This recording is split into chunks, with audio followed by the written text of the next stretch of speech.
Nos acompañan en Mega Noticias a debate Antonio Esteban Pliego, administrador de Recursos Humanos, Julio Jiménez Martínez, vicepresidente del Colegio Nacional de Abogados Foro México. Gracias, Antonio. Gracias, Julio, por estar con nosotros esta tarde. Está por terminar el sexenio. Antonio, en materia laboral, ¿está el país, están los trabajadores del país mejor que hace 6 años?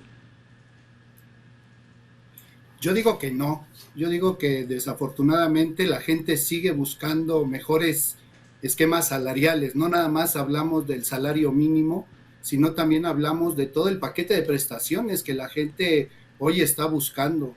Y además del paquete salarial, también una condición laboral más, digamos, más digna, ¿no? En donde también ellos puedan aportar su valor humano a las organizaciones. Hablamos de, no sé, fundaciones, patronatos, donde puedan no nada más aportar su conocimiento en la expertise tecnológica, financiera, mercadológica, sino también aportar a la sociedad. Eso es lo que yo considero, Juan Carlos.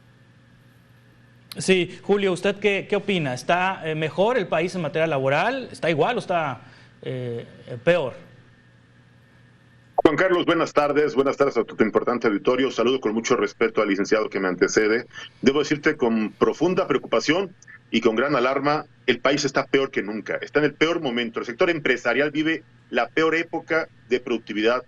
El sector empresarial vive la época más difícil en su historia, porque hoy el sector empresarial, al menos este sexenio, se ha visto muy golpeado en la parte económica, en la parte salarial, en la parte de prestaciones, las reformas laborales que han sido más de 550 reformas. No olvidemos que esto empezó desde el 2017, todavía en la recta final de la administración de Enrique Peña Nieto. Las reformas han sido diversas, pero esto obedece a una reforma constitucional. Ojo, obedece desde el 2011, aquel 10 de junio de 2011, con la reforma constitucional en materia de derechos humanos, donde obviamente cuestiones e intereses internacionales y obviamente la ratificación y firma del TEMEC con los capítulos correspondientes obligaban a México a adherirse y hacer o impulsar las reformas necesarias a sus leyes federales y a sus leyes secundarias, y claro, las constitucionales providentes en materia de trabajo. El problema es que con el cambio de régimen, la llegada de Andrés Manuel López Obrador, el aumento constante a los salarios y el empoderamiento donde ha generado confusión, este empoderamiento hacia el sector laboral, pues ha puesto en un predicamento terrible a los que sí pagan impuestos, a los que sí generan empleos, a los que invierten capitales en este país que se llaman empresas, Juan Carlos. En este momento las empresas están sufriendo y ahora sufren otra contribución que es la ilegal, la de la delincuencia organizada.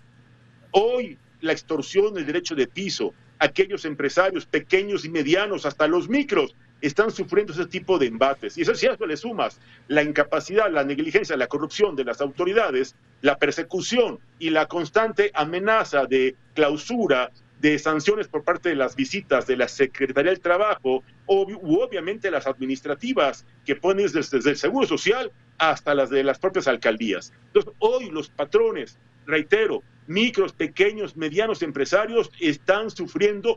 Es un verdadero calvario ser empresario, ser generador de empleo en este país. Es un deporte de alto riesgo, Juan Carlos. Sí, Antonio ahorita nos mencionaba que los trabajadores quisieran mejores esquemas salariales, quisieran encontrar empleos mejor apegados o los más apegados a sus aspiraciones y que cumplan con sus expectativas. Pero en esta administración pues ha habido aumento al salario mínimo como no había pasado en otras administraciones, se reguló la subcontratación, se ha legislado en materia de derechos laborales a favor de los empleados formales, porque está la parte de los informales que pues, no van a entrar a esta lógica, y sí, con costo, bien dice Julio Jiménez Martínez, con costo al patrón, al empresario, pero en el caso de los trabajadores, digamos que hay una batería legal distinta a la de hace 6 años. Eso que en el Congreso se ha aprobado, ¿ha mejorado el esquema salarial? ¿Ha mejorado el esquema de trabajo de los empleados mexicanos? Yo digo que no. O sea, lo que dice el licenciado Julio Jiménez es muy cierto y tristemente es una situación que se vive en el país porque si vemos el 75% del Producto Interno Bruto lo generan las micro, medianas y pequeñas empresas nacionales, porque si vemos, hablamos de las empresas internacionales, pues sí, generan mucha fuente de trabajo, pero el recurso económico pues se va a sus países, ¿no? Yo creo y considero es la forma de saquear ahora la economía de los países y cada día pues sabemos, hay más empresas que cada mes están pues sustrayendo la riqueza del país de esa forma. Sin embargo, como bien mencionó el licenciado, no se ha dado un apoyo, no nada más en seguridad, ¿no? Hablamos del derecho de piso y todo ese tipo de cosas, sino no se ha dado una seguridad o un respaldo en el que las pymes, ¿no? En el que las pymes puedan verdaderamente proporcionar ese tipo de beneficios que la gente quiere, ¿no? Y eso también los lleva a generar informalidad en cuanto a los salarios, les pagan por fuera, no les dan el seguro social. O sea, tristemente también las empresas pequeñas y medianas nacionales están incurriendo en ese tipo de situaciones por todo esto que ya se ha comentado.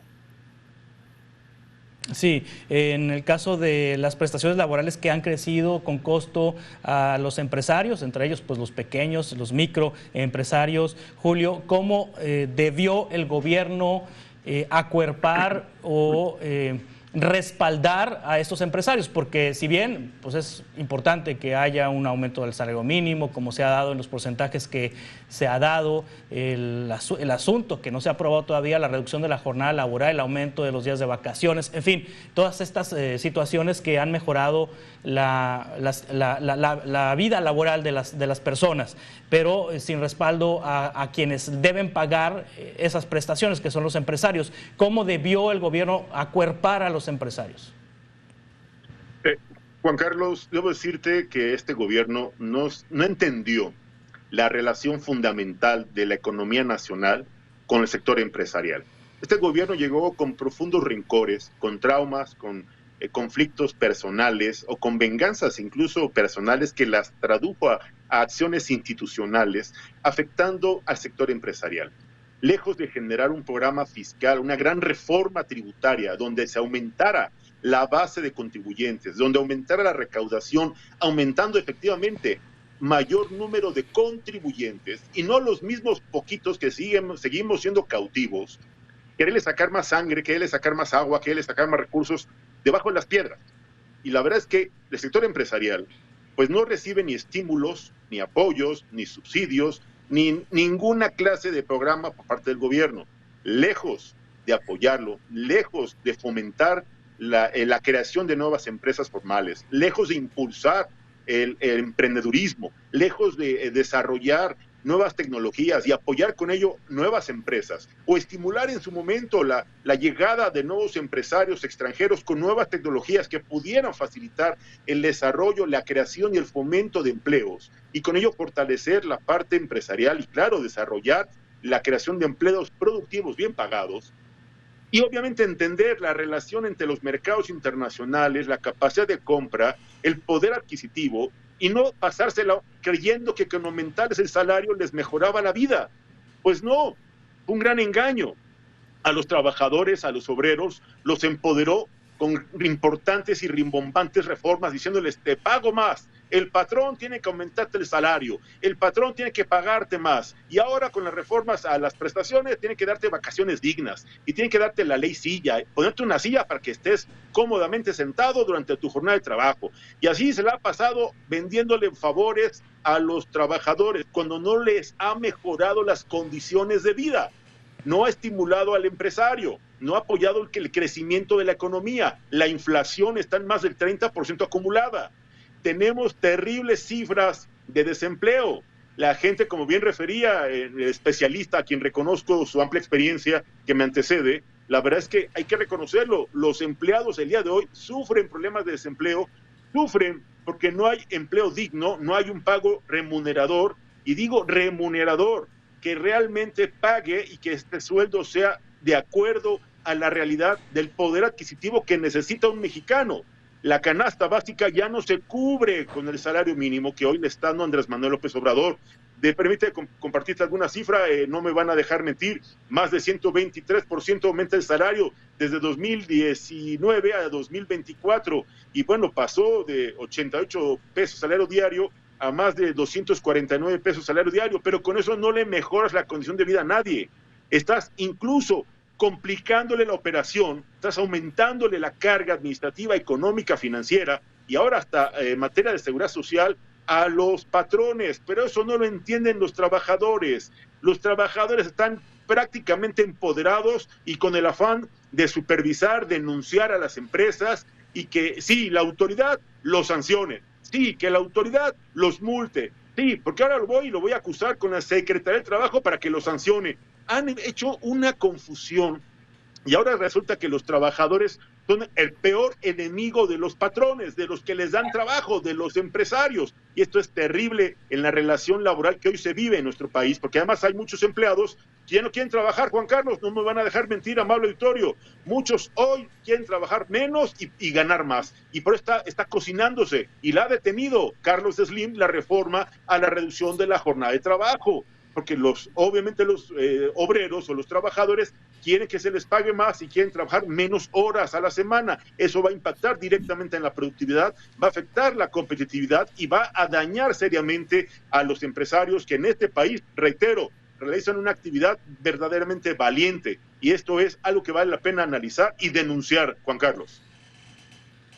Sí, Julio, ¿cómo explicar la tasa de desempleo? Me dice que hay mucho desempleo en el país, pero la tasa es del 2.5% de la población económicamente activa. Es una tasa baja en comparación con otros países. Si me lo permites, el problema es que, como todo, el gobierno está manipulando cifras, obviamente está controlando porcentajes fantasma en la realidad laboral, en la condición de trabajo. Al día de hoy, las fuentes de empleo productivo, y dije productivo, a ver, empresas privadas, evidentemente, tienen oferta laboral. Lo que pasa es que la gente no quiere trabajar. La gente pone condiciones de todo tiempo, de toda circunstancia, y dice, no me conviene. Y no se contratan o andan de empresa en empresa buscando mejores condiciones o sentando precedentes para demandar a las empresas. Por eso hay gente que trabaja 1, 2, 3 meses y cambia de empleo. Por eso la tasa es tan baja. Por eso no hay un desempleo de más de 6 meses. La gente anda brincando de empresa en empresa y, como muestra un botón, empresas de limpieza, empresas de seguridad privada, empresas de administración inmobiliaria. Ahí das cuenta cómo la población flotante laboralmente hablando es recurrente. Por eso la tasa fantasma de un desempleo mínimo es la que está cacareando Andrés Manuel López Obrador a nivel nacional, cuando en la realidad muchos trabajadores profesionales, gente con experiencia probada, con trayectoria seria y además profesional, les quieren pagar 3 pesos por su experiencia laboral. Porque además el problema es que ahora aquellos que exigen un salario digno, de acuerdo a su trayectoria y a su currículum, no se los quieren pagar. Ese es otro problema que ahora se ha generado, Juan Carlos. Aunque es dato del INEGI, no es del presidente. El dato del desempleo es la tasa que saca. Sí. Claro, es lo oficial. Sí. Bueno, también, vamos a continuar con más de esta conversación. Ahorita regresamos con usted, si me permite. Antonio, estamos en Mega Noticias hablando sobre la situación del empleo en nuestro país.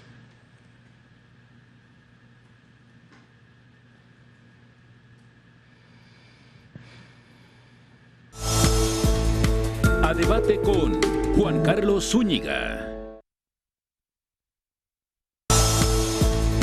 A debate con Juan Carlos Zúñiga.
A debate con Juan Carlos Zúñiga.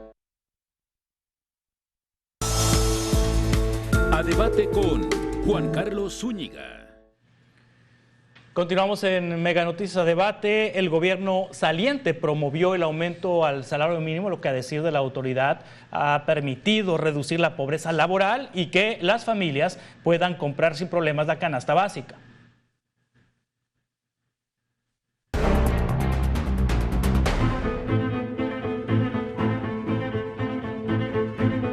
Este trabajo es para ahorrar, o sea, para ahorrar y ustedes que puedan invertirlo, ya sea en una casa, o sea, pues cada quien tiene planes diferentes, ¿no? Entonces, en una casa, en un carro, en algo que ustedes quieran, porque básicamente el sueldo es para ti. En el primer trimestre de 2024, el Consejo Nacional de Evaluación de la Política de Desarrollo Social reportó una reducción en los niveles de pobreza laboral en México como consecuencia del incremento progresivo del salario mínimo. Según Coneval, esto significa que en México cada vez más personas pueden adquirir los bienes de la canasta básica con el salario que perciben, lo que reduce también los niveles de pobreza en el país. El ingreso laboral real per cápita tuvo un incremento anual de 7.2% al pasar de 3,058.60 pesos a 3,277.58 entre el primer trimestre de 2023 y el primer trimestre de 2024.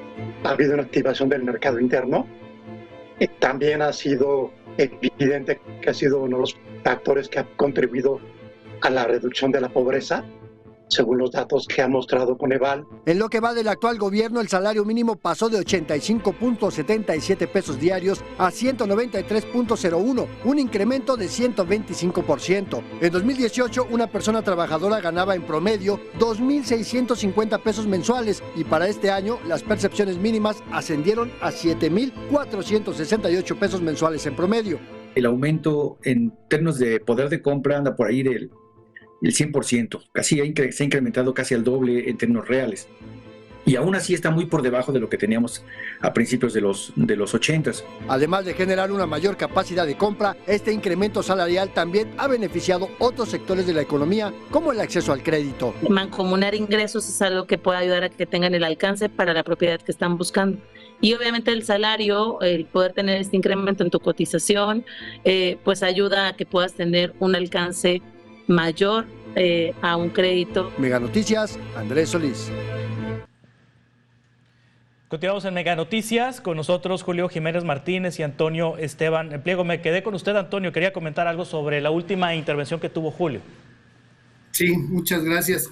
Bueno, también tenemos que reconocer que pospandemia o en el periodo de la pandemia hubo muchos cambios estructurales en la cuestión de la forma de trabajar. Entonces, aunque hubo cambios estructurales en la forma de trabajar, muchos líderes y empresarios no se han adaptado todavía al 100% de tener teletrabajo, de tener opciones de trabajos remotos, de trabajos híbridos, pero los empleados sí se han adaptado a esa situación.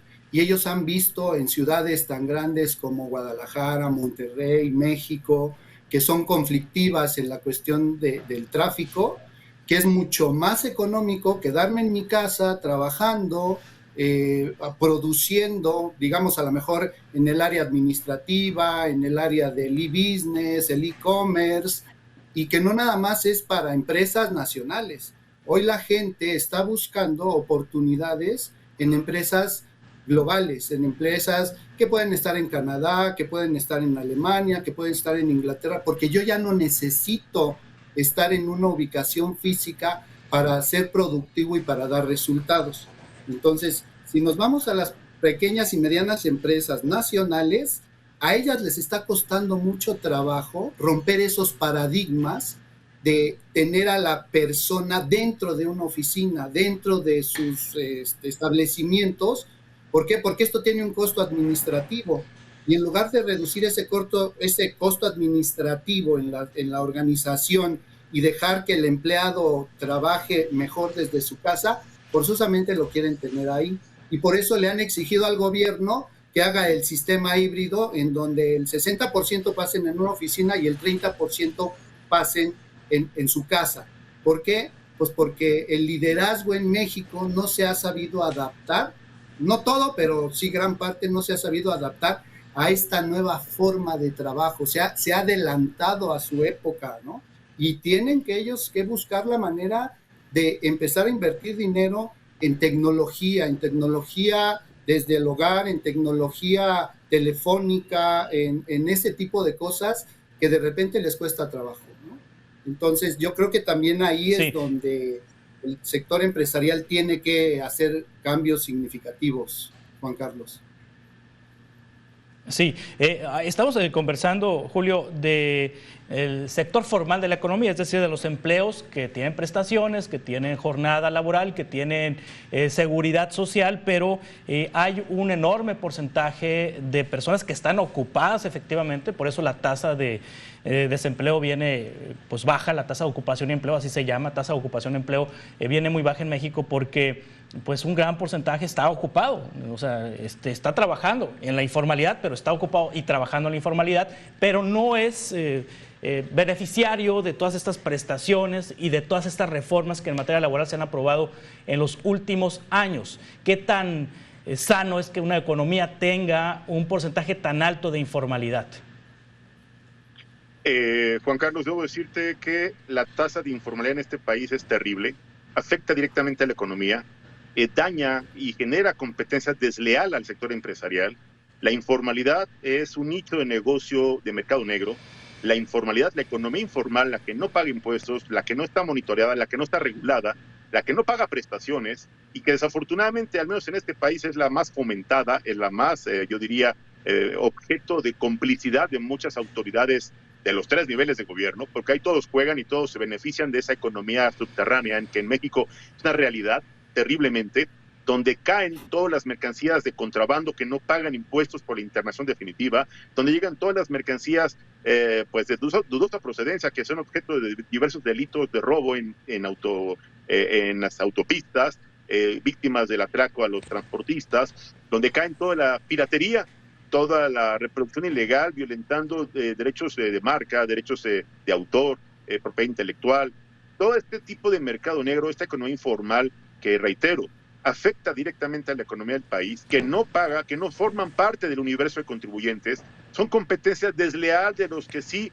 están pagando, obviamente, mes tras mes, bimestre tras bimestre, año con año, todas y cada una de sus obligaciones administrativas, de seguridad social, tributarias y las que se generan consecuencia de las prestaciones laborales. Y evidentemente, pues no hay manera de competir, no hay forma en la que pues evidentemente tengas una competencia correcta con un mercado informal, que en la puerta de tu negocio, en la puerta de tu tienda, en la puerta de tu empresa, tengas una bodega de mercancía china que entra de contrabando, que está inundando el mercado de consumo y que te genera una competencia desleal. Y que además, hoy, te debo decir algo, Juan Carlos, y algo que no me va a dejar mentir, señor licenciado don Eduardo. Hoy, desafortunadamente, muchos empresarios están transitando del modelo de mercado de productor nacional al modelo de mercado de solo importador y distribuidor. Mucho sector de la industria textil prácticamente en México desapareció con la entrada de productos de origen asiático. Los países del Pacífico asiático han inundado con sus productos, y el diablo, hoy nada más estoy ejemplificando el sector industrial, pero le han generado un gran daño terrible a sectores productivos de nuestro país. Y te pongo otro ejemplo, el calzado. El calzado de origen asiático, de obviamente competencia imposible de alcanzar. Y esto afecta a la economía. Y muchos de estos productos hoy son comercializados en la economía informal, Juan Carlos. Y esto es algo que daña directamente a la economía. Sí. Y si a eso le sumas que el sector formal tiene que cumplir con normas como la 037, la 035 y todas las nuevas normas vigentes y las nuevas prestaciones, pues ahí te platico cómo está el tema de generación de empleo productivo. Sí, 55% de la población económicamente activa en nuestro país está en la informalidad, el otro, pues obviamente el 45% está en la formalidad, es decir, son más los empleos informales o los espacios informales que los formales, de acuerdo con los datos que están a disposición. Antonio Esteban Pliego, esta serie de reformas laborales han ayudado, han fomentado a disminuir la informalidad laboral. Yo creo que no, Juan Carlos, y este es un fenómeno que no está sucediendo en este sexenio, ¿no?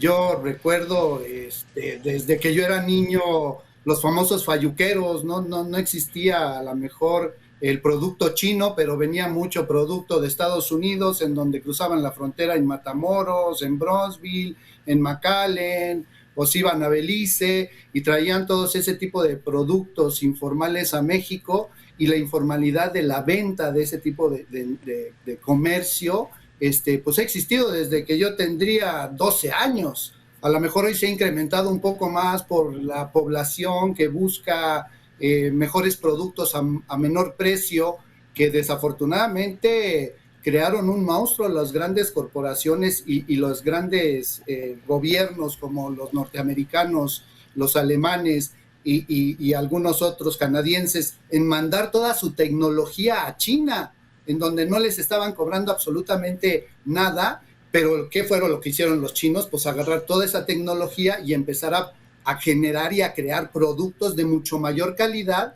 a un bajo costo, porque son maestros de la piratería. Y entonces hoy te compras un producto chino que ya no se te acaba en un mes, que ya te dura bastante tiempo, ¿no? Y eso yo creo que es lo que ha fomentado más la informalidad en nuestro país, y yo creo que en varias partes del mundo, no nada más en México, aunque estamos hablando en específico de la economía en México, ¿no? Sí, parte de la reforma laboral durante esta administración, Julio, ha sido la parte de los derechos de los trabajadores, de las situaciones cuando hay una demanda laboral por despido, hay alguna inconformidad por parte del trabajador. Se legisló para que los procesos fueran más rápidos para el trabajador y no tan onerosos para el patrón. ¿Cómo está la situación real, Julio? Mira, la verdad es que la implementación de la reforma laboral, y te lo digo con conocimiento de causa, para los nuevos tribunales de justicia laboral, su implementación ha sido muy paulatina, no hay recursos. La verdad es que están faltando mucho al cumplimiento estricto de la reforma. La verdad es que, bueno, si hablamos de la temporalidad, un año de salarios caídos, que era lo que beneficiaba antes de la reforma a los trabajadores, porque había jueces que tardaban 7, 8 años y también beneficiaba al abogado, la verdad. Hoy pues hablamos nada más de un año de salarios caídos y hablamos de prestaciones, evidentemente, pero sin lugar a dudas, debo decirte algo. No es solo la reforma, sino su implementación ante las autoridades, los nuevos tribunales de justicia laboral, que a nivel nacional vienen a sustituir a las desaparecidas juntas de conciliación. La verdad es que no han adoptado, no han capacitado, no han profesionalizado a los operadores de estos nuevos tribunales, de esta reforma. En el interior de la República, con mucha pena, debo decirte que hay muchos operadores que no están actualizados de acuerdo a las nuevas disposiciones de la reforma en materia de justicia laboral y de acuerdo a los nuevos procesos de ofrecimiento de pruebas, la etapa conciliatoria. No, porque además no hay condiciones, no hay recursos. La austeridad republicana también les impactó a ellos, y digo, como lo que decía don Eduardo, también hay que reconocerlo, la pandemia afectó la institucionalidad, pero también la impartición de justicia. Afectó la economía, pero también afectó obviamente los derechos de los trabajadores que tenían juicios pendientes, y eso retrasó, y hoy tenemos un rezago terrible. Rezago, te lo digo en serio, las audiencias terribles, y eso de que hoy es mucho más rápido y mucho más eficiente, pues no necesariamente, porque evidentemente las agendas en materia de justicia laboral siguen siendo un objeto de la burocracia en materia de trabajo, de la burocracia institucional y, claro, de la falta de recursos económicos producto de la pobreza franciscana o de la austeridad republicana, como pretendamos ver. Pero si esto me lo permites, voy a sumarle que en materia de trabajo hoy pueden denunciar al patrón, porque ya pueden calificarlo como trata de personas, el hecho de la jornada extraordinaria. Imagínate nomás cómo tienen ahora a los patrones. Si le solicita a un trabajador que se quede en temporada navideña o en temporada de alto porcentaje de trabajo, que se quede más horas a trabajar, no, pues ahora ya todo es trata de personas, ya esto es explotación laboral. Entonces, bueno, la verdad es que ahora el patrón en todas las condiciones puede ser objeto de demandas, de denuncias penales, y le pueden calificar diversos delitos. Ahora, la verdad es que te debo decir algo, Juan Carlos, para mi gremio, para el de los abogados en materia laboral, han aumentado el trabajo, ha aumentado significativamente el trabajo, pero no por parte de los trabajadores, sino por parte de los empresarios. Hoy muchos de nosotros somos abogados de los empresarios, porque hoy tenemos que estar supervisando todo, desde la renovación del REPSE, que hoy estamos precisamente en este año, nos tocó renovación del REPSE, hasta checar, verificar los nuevos contratos, verificar la revisión contractual con los sindicatos, estar pendientes de todas las nuevas disposiciones en materia de trabajo, y ahora tenemos más trabajo gracias a la reforma, no con los trabajadores, pero sí con los patrones. Juan Carlos. Muy bien, vamos a continuar con esta conversación ahorita en un par de minutos.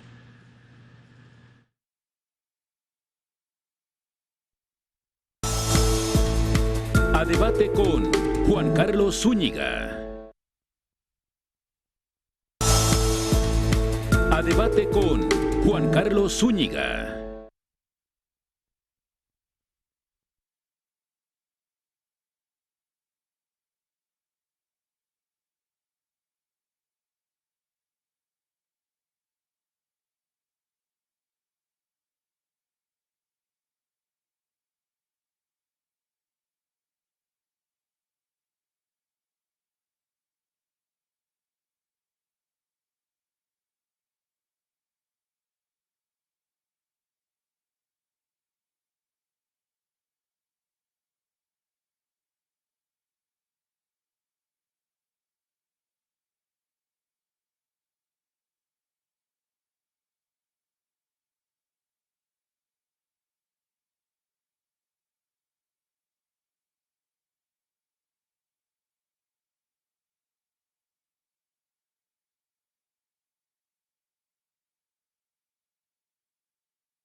A debate con Juan Carlos Zúñiga. A debate con Juan Carlos Zúñiga. Estamos ya en la parte final de este espacio Mega Noticias Debate con Antonio Esteban Pliego, con Julio Jiménez Martínez. Antonio, a manera de conclusión, viene una nueva administración, un cambio de gobierno a partir del 1 de octubre. De hecho, ya hay un perfil para la Secretaría del Trabajo, también hay un perfil ya nombrado por la presidenta electa para la Secretaría de Economía. Pero en un minuto y a manera de conclusión, ¿qué esperar de la siguiente administración en materia laboral? Siendo positivos, yo creo que hay grandes esperanzas para mejorar las condiciones laborales en México. Si hacen una buena alianza, insistiré, ahora que también vienen elecciones estadounidenses el 5 de noviembre, con el nuevo presidente que llegue a estar, si es mujer, si es hombre, yo creo que, bajo mi perspectiva, la licenciada Claudia Sheinbaum tiene pues un gran reto que cumplir con los mexicanos, y pienso que va a ser bueno. Lo que necesitamos es que todos nos pongamos en esa sintonía, ¿sí? Que busquemos mejorar las reformas, que le bajemos a la corrupción, porque tristemente la corrupción no nada más es del gobierno, sino también de las empresas, como ya decía el licenciado Julio Jiménez, que estoy buscando abogados para que me protejan por si me demandan, ¿no? Pero si yo les doy unas condiciones óptimas a los empleados, más que el salario, y les doy ciertos beneficios que pueden ser también beneficios fiscales, Juan Carlos, México es un país inmensamente rico, con gente muy valiosa, con gente muy capaz, muy inteligente, y estamos mal aprovechados. Espero que esto cambie en la mente de cada uno de nosotros. Sí, en un minuto, Julio Jiménez, una conclusión, ¿qué esperar del siguiente gobierno en materia laboral? Comparto la opinión del señor licenciado don Antonio Esteban Pliego. Creo que hay un gran reto para la doctora Claudia Sheinbaum. Esperamos con mucho optimismo que haya un entendimiento, que haya un acuerdo con los sectores productivos del país, que vea el ejercicio del poder como eso, como el ejercicio del gobierno, pero el gobierno para todos los mexicanos, y que, claro, atienda los retos, los pendientes, los incendios que le deja Andrés Manuel López Obrador, y que, bueno, que realmente escuche y atienda a los sectores productivos de este país. Juan Carlos, muchas gracias por la oportunidad. Gracias, Julio. Gracias, Antonio. Estamos en contacto para futuros encuentros y conversaciones. De esta manera concluimos este espacio de Mega Noticias Debate. Le invito a que se quede en esta señal y que mañana coincidamos a las 5:10. Gracias, buenas tardes. A Debate con Juan Carlos Zúñiga. A Debate con Juan Carlos Zúñiga.